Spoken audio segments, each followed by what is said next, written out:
Hello दोस्तों, welcome to my YouTube channel. आज हम करने वाले हैं कि कैसे जो है वो करंट फ्लो करता है कंडक्टर्स के अंदर, या कह सकते हो कि आप कैसे जो इलेक्ट्रिकल अप्लायंसेस है वो चलते हैं। ठीक है, जैसे पहले आप ये समझ लो कि करंट जो होता है वो कितने टाइप का होता है। देखो, करंट जो है वो दो टाइप का होता है।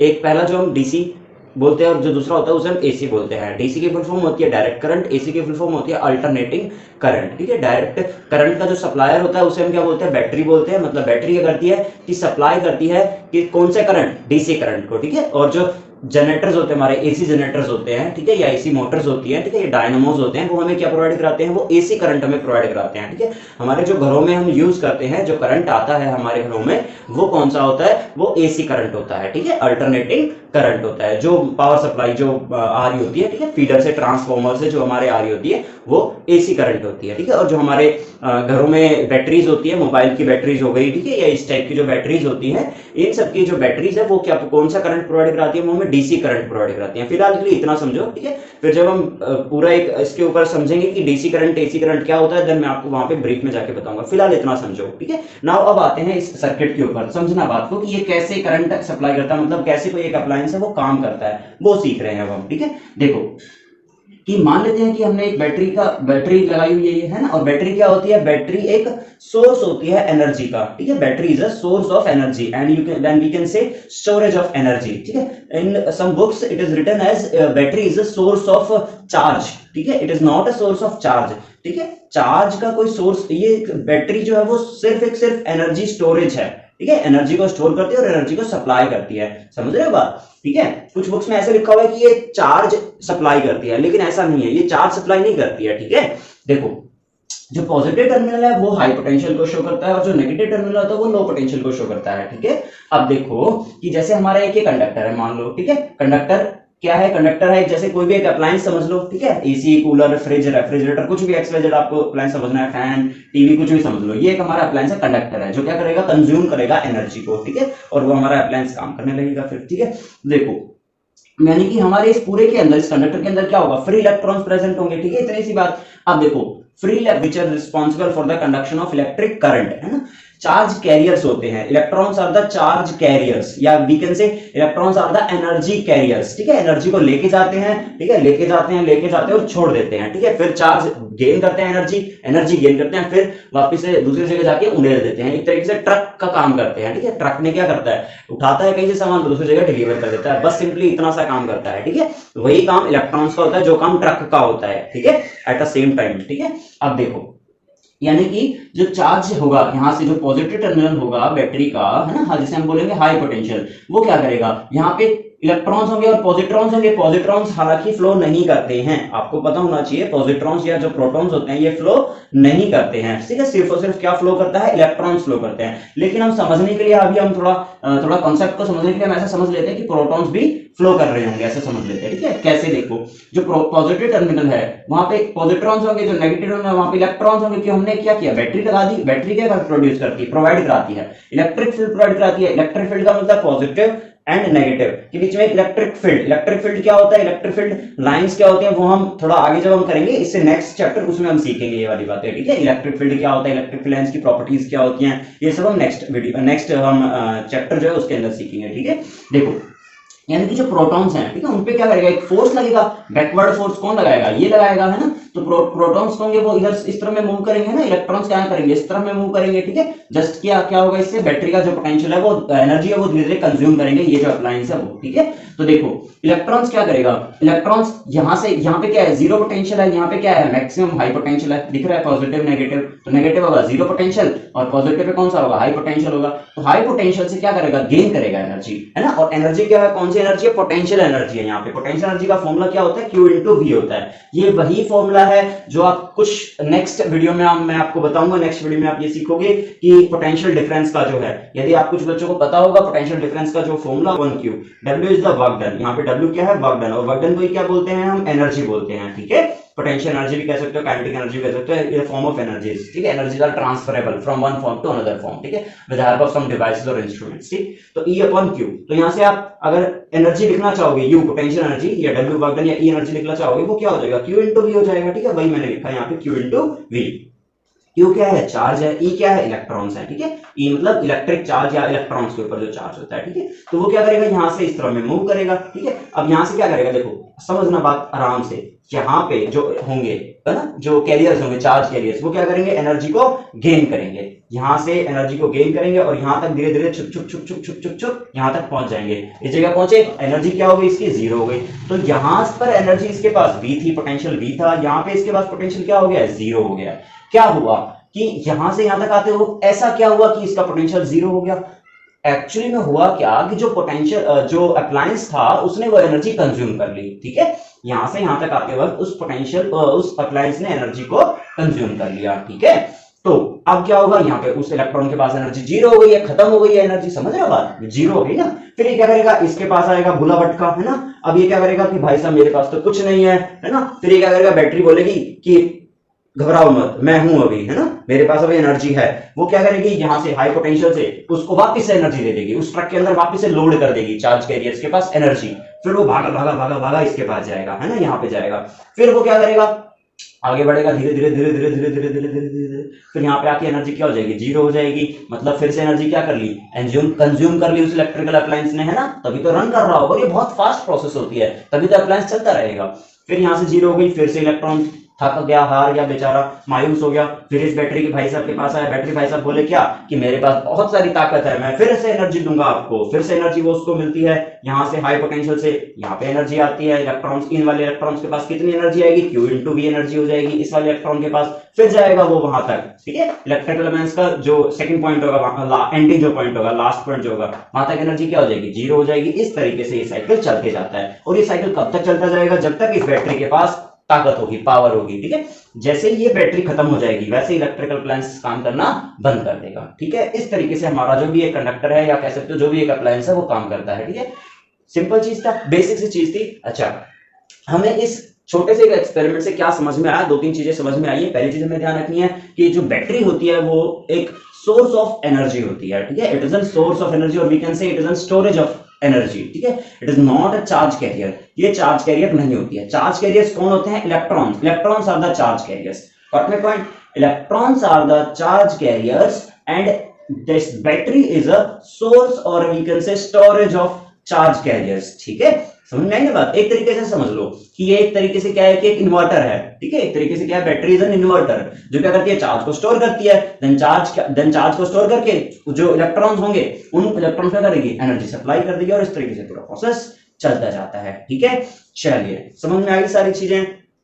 हाई पोटेंशियल, बड़े डंडी का पॉजिटिव नेगेटिव, बैटरी क्या करती है, इलेक्ट्रिक फील्ड क्रिएट करती है। इलेक्ट्रिक फील्ड की डायरेक्शन क्या होती है, पॉजिटिव टू नेगेटिव होती है। डन।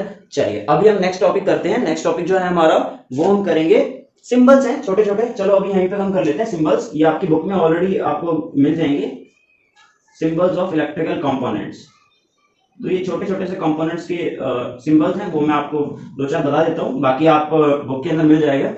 देखो ये क्या होता है, ये हमारा रेजिस्टेंस का सिंबल होता है। रेजिस्टेंस क्या होता है, लास्ट क्लास में मैंने आपको बताया था, इज लाइक अ ब्रेकर, ठीक है, ऑन द रोड। जैसे ब्रेकर क्या करता है, स्पीड को रोकता है, अवरोध प्रोड्यूस करता है ना, अवरोध क्रिएट करता है ना मोशन के अंदर। ऐसे ही रेजिस्टेंस भी क्या करता है, अवरोध प्रोड्यूस करता है ना, किसके मोशन में, करंट के मोशन में, ठीक है। करंट जहां जा रहा होगा उसको बीच में उसको रोक लेता है, उसको बांध लेता है, टाइट कर देता है, ठीक है। यही काम होता है रेजिस्टेंस का, और कुछ काम नहीं होता है ना। रेजिस्टेंस हो सकते हैं, रेजिस्टेंस की देखो साथ साथ यही कर लेते हैं। रेजिस्टेंस की जो यूनिट होती है वो क्या होती है, ओम होती है ना, OHM, ये वही वाला है ओम, जादू वाला, ठीक है। ओम, ओम का ये सिंबल होता है ओम, OHM, ठीक है। ओम्स लॉ भी आएगा इसका, है ना, नेक्स्ट वीडियो में हम कर लेंगे, अभी करेंगे खैर, ठीक है। ओम्स लॉ ये अभी करेंगे हम। ये रेजिस्टेंस हो गया। अच्छा एक और मैं आपको बताता हूँ ऐसा सिंबल, ये ऐसे रेजिस्टेंस हो गया और ऐसे एरो लगा देते हैं, इसको बोलते हैं वेरिएबल रेजिस्टेंस, ठीक है। ये भी बात याद रखनी है आपको, वेरिएबल रेजिस्टेंस बोलते हैं इसे हम, ठीक है। दिख रहा है यहाँ तक, इसको हम क्या बोलते हैं, वेरिएबल रेजिस्टेंस बोलते हैं। और वेरिएबल रेजिस्टेंस को हम रियोस्टैट भी बोलते हैं, रियोस्टैट, ठीक है। वेरिएबल रेजिस्टेंस को हम रियोस्टैट। देखो दोनों में फर्क क्या होता है, रेजिस्टेंस और वेरिएबल रेजिस्टेंस में फर्क ये होता है सिर्फ और सिर्फ, वेरिएबल रेजिस्टेंस क्या करता है, वेरिएबल रेजिस्टेंस सर्किट के अंदर लगे ही, मतलब स्पॉन्टेनियस है, साइमल्टेनियसली, जैसे सर्किट काम भी कर रहा है, जैसे आप समझ लो फैन है, ठीक है, फैन चल रहा है ना। और हम क्या करते हैं, वोल्टेज रेगुलेटर की हेल्प से क्या करते हैं, फैन की स्पीड ऑन ऑफ, मतलब कम या ज्यादा कर देते हैं, स्पीड को इंक्रीमेंट या डिक्रीमेंट करने का काम करते हैं। उसमें क्या होता है, just like simply variable resistance होता है। कभी खोल के देखना जैसे आप उसको वोल्टेज रेगुलेटर जो होता है हमारा, उसको खोलोगे तो उसके अंदर एक पीछे कॉइल होती है ना, और वो कॉइल क्या काम करती है, वेरिएबल रेजिस्टेंस का काम करती है। उसमें 3 वायर्स निकले होते हैं और जो तीनों वायर्स है वो अलग अलग कॉइल्स की संख्या से कनेक्टेड होते हैं, ठीक है, नंबर्स ऑफ कॉइल्स से कनेक्टेड होते हैं। जितनी ज्यादा नंबर ऑफ कॉइल्स होंगी, कॉइल्स टर्न्स होंगी, उतना ज्यादा रेजिस्टेंस को प्रोड्यूस करेंगे, सिंपल इज दैट, ठीक है।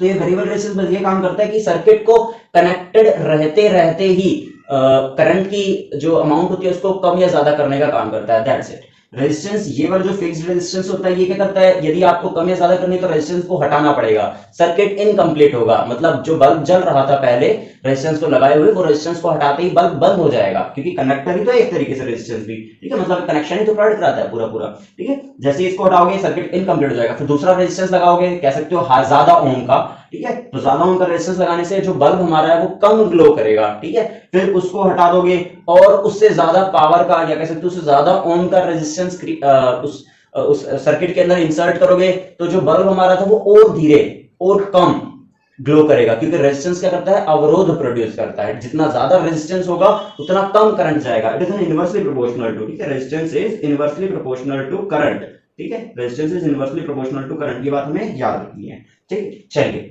अब हम सीखते, अच्छा और भी है कंपोनेंट्स, ठीक है, वो आपकी बुक के अंदर सब गिवन है, एनसीईआरटी बुक आप देख लीजिएगा, जो भी आप रेफरेंस बुक देखना चाहें, आप लखमीर सिंह देख सकते हो, ठीक है, आप मंजीत सिंह देख सकते हो, लखमीर सिंह, मंजीत सिंह देख सकते हो आप, ठीक है, इस तरीके से आप कोई भी बुक देख सकते हो, ठीक है, आईसीएसई बोर्ड की जो बुक्स हैं, ठीक है, उनको आप पढ़ते हो, ठीक है। अब हम करते हैं ओम्स लॉ।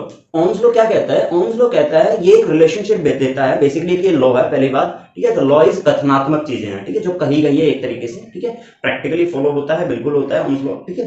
हालांकि थियोरेटिकल और प्रैक्टिकल में थोड़ा सा डिफरेंस होता है चीजों में, लेकिन ये फ्लो करता है, फॉलो करता है, ठीक है। देखो ओम्स लॉ क्या कहता है वो समझना आप। तो according to Ohm's law the current flowing through a conductor is directly proportional to the voltage difference across the ends of the conductor under certain temperature and pressure, या कह सकते हो under constant temperature and pressure, ठीक है।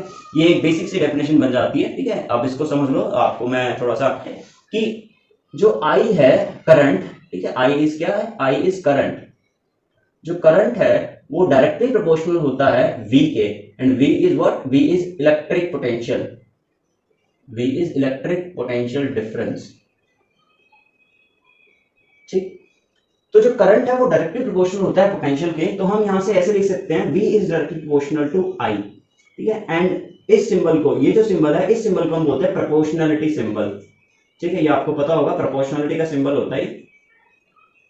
तो इस proportionality के symbol को जब हम हटाते हैं तो ये क्या आ जाता है, V is equal to I into R, ये एक R इंट्रोड्यूस होता है यहाँ पे, and this R is constant, ठीक है, ये R क्या होता है, कांस्टेंट होता है, और ये कांस्टेंट को हम क्या कहते हैं, this R constant is known as resistance, ठीक है, जो कि अभी हमने किया था, मैंने आपको थोड़ा सा बता दिया है, रेजिस्टेंस, ठीक है। R को हम क्या बोलते हैं, रेजिस्टेंस बोलते हैं। V is directly proportional to I and V is equal to I into R। R कहां से आया है, R आया है इस प्रोपोर्शनलिटी के साइन को रिमूव करने पे एक कांस्टेंट इंट्रोड्यूस होता है, उस कांस्टेंट को हम रेजिस्टेंस कहते हैं। नोट किससे करते हैं, उसको R से, और इसकी R की जो यूनिट होती है, यूनिट SI यूनिट, कौन सी यूनिट, SI यूनिट। SI की फॉर्म मैंने आपको बताई थी, सिस्टम इंटरनेशनली। तो R की जो यूनिट होती है इट इज ओम, अभी मैंने लिखा था OHM, ये इसका सिंबल होता है, ठीक है। किलो ओम ऐसे आप लिख सकते हो, मिली ओम, ठीक, मेगा ओम, ठीक है। किलो ओम में कितने होते हैं, 10⁻³ ओम होंगे।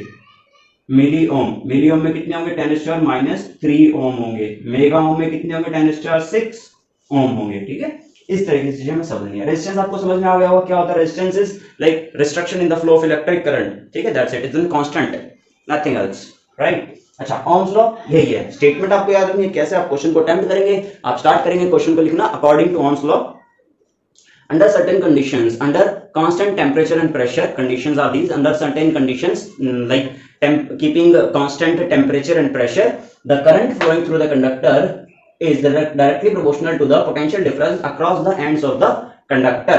On removing this proportionality sign, V is equal to I into R. R is the resistance and the SI unit of resistance is ohm. Ohm को रिप्रेजेंट कैसे किया जाता है, इस सिंबल से, ठीक है। ये बेसिक से चीजें हैं, ठीक है। अब नेक्स्ट हम यहाँ से हमें ये चीज समझ में आ गई है कि फर्स्ट जो रेजिस्टेंस है, ठीक है, रेजिस्टेंस यदि मैं निकालना चाहूंगा यहाँ पे देखिएगा, उसके बाद यहाँ से इस तरफ से इधर देखिएगा, रेजिस्टेंस जो होता है वो क्या आ जाएगा, वो आ जाएगा हमारा V अपॉन आई। यहाँ से मैं कंक्लूजन क्या निकाल सकता हूँ, यहाँ से वो मेरी थोड़ी राइटिंग ज़्यादा अच्छी है तो एडजस्ट कर लीजिएगा, तो ज़्यादा अच्छी है मेरी राइटिंग। कंक्लूजन जो निकाल सकते हैं वो ये निकाल सकते हैं, फर्स्ट कंक्लूजन जो R है वो डायरेक्टली प्रोपोर्शनल है V के, सेकंड इज R जो है वो इनवर्सली प्रोपोर्शनल है I के, ठीक। मतलब यहाँ से क्या है, यहाँ से ये है कि R यदि बढ़ेगा तो V भी क्या होगा, बढ़ेगा, या कह सकते हो V अगर बढ़ेगा तो R भी बढ़ेगा। यहाँ से क्या कह सकते हो, यदि R बढ़ेगा तो I जो है वो कम होगा, यदि R जो है वो कम होगा तो I जो है वो बढ़ेगा, ठीक है। ये बेसिक सा कंक्लूजन है, ठीक है।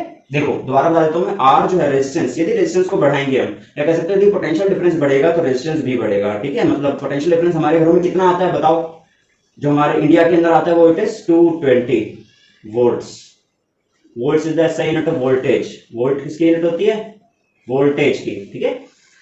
अच्छा ये हमारे यहाँ पे आती है, इंडिया में आती है 220 वोल्ट। मुझे आप सोच के बताओ, ये आपके लिए एक छोटा सा होमवर्क है कि यूएस में, ठीक है, या आउट ऑफ द कंट्री या यूएस आप कह सकते हो, वहां पे कितना वोल्टेज आता है, वहां पे कितना वोल्टेज आता है, वहां पे 220 नहीं आता है, ठीक है। ये आपका छोटा सा होमवर्क है, नेक्स्ट वीडियो में डिस्कस कर लेंगे, छोटा सा होमवर्क, वहां पे 220 नहीं आता है, ठीक है। यूएसए या डिफरेंट जो कंट्रीज है वहां पे 220 नहीं होता है, ठीक है।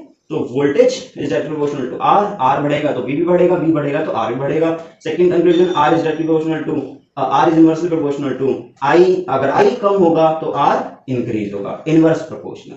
जब इतनी सी बात थी, इसी को हम क्या बोलते हैं, ओम्स लॉ कहते हैं। अब एक छोटा सा एक लास्ट डेफिनेशन पूछ लेता है यहाँ से, 1 ओम, डिफाइन 1 ओम, ठीक, 1 ओम को डिफाइन करना है, तो आप यहाँ से कंक्लूजन निकाल सकते हो ना, इस जगह से, यहाँ से क्या आ जाएगा कंक्लूजन कि 1 ohm is equal to 1 B upon 1 ampere, ठीक। ये 1 ओम की डेफिनेशन हो जाएगी, ठीक है। ये आता है पेपर के अंदर, एग्जाम में पूछता है डिफाइन 1 ओम, ये जो डिफाइन वाले क्वेश्चन होते हैं, डिफाइन 1 ओम, डिफाइन 1 एम्पियर, डिफाइन 1 वोल्ट, इस तरीके से क्वेश्चन आते हैं, ठीक है। तो ये आपको याद रखना है। 1 ओम की डेफिनेशन मैं आपको बताता हूँ, देखो 1 ओम को आप कैसे डिफाइन करोगे, resistance is said to be 1 ohm, I repeat, resistance is said to be 1 ohm when 1 volt of potential difference is applied across the ends of a conductor which makes a current of 1 ampere flows through the conductor, ठीक है।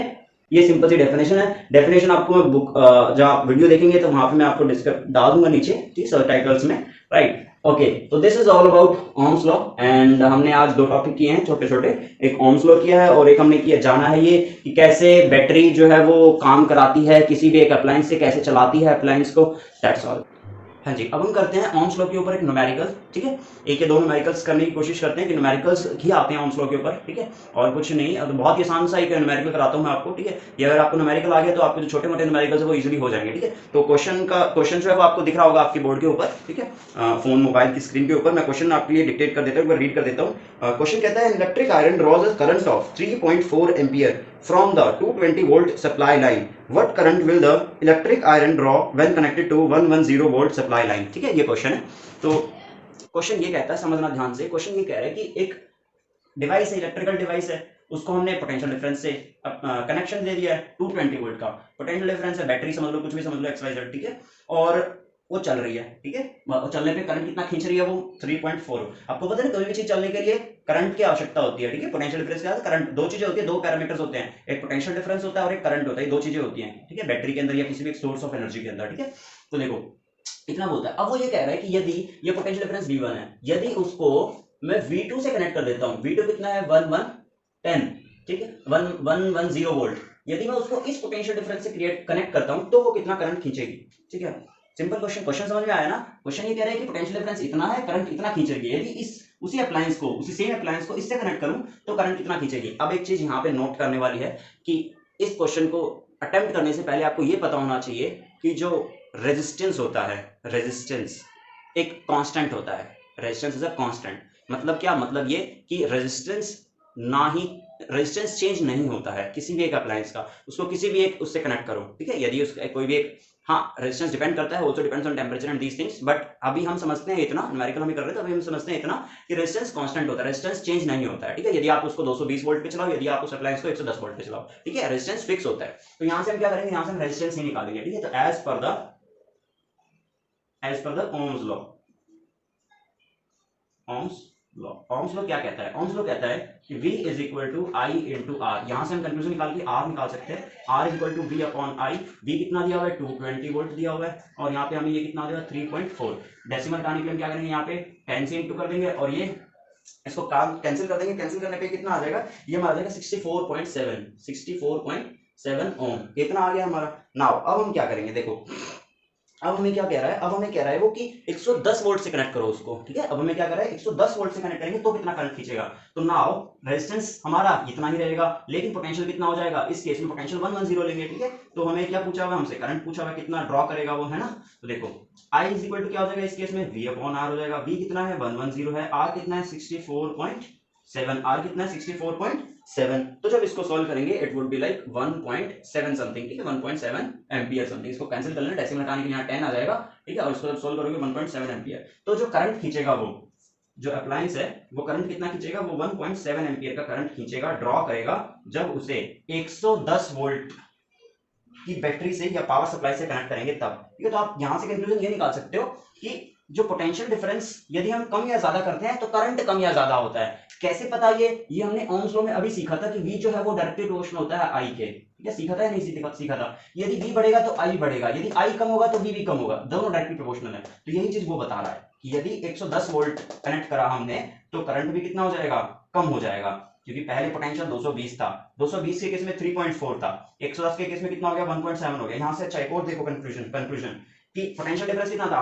220 था, ये 110 है, 110 का double कितना होता है 220 होता है। तो ऑब्वियसली बात है, क्वेश्चन करने की जरूरत नहीं थी। यदि वन वर्ड क्वेश्चन ऐसा आता है एमसीक्यूज में तो आप आंख बंद करके क्वेश्चन करोगे, क्या करोगे, यहाँ पे ट्वाइस हो जाएगा इसका, समझे नहीं समझे, ठीक है।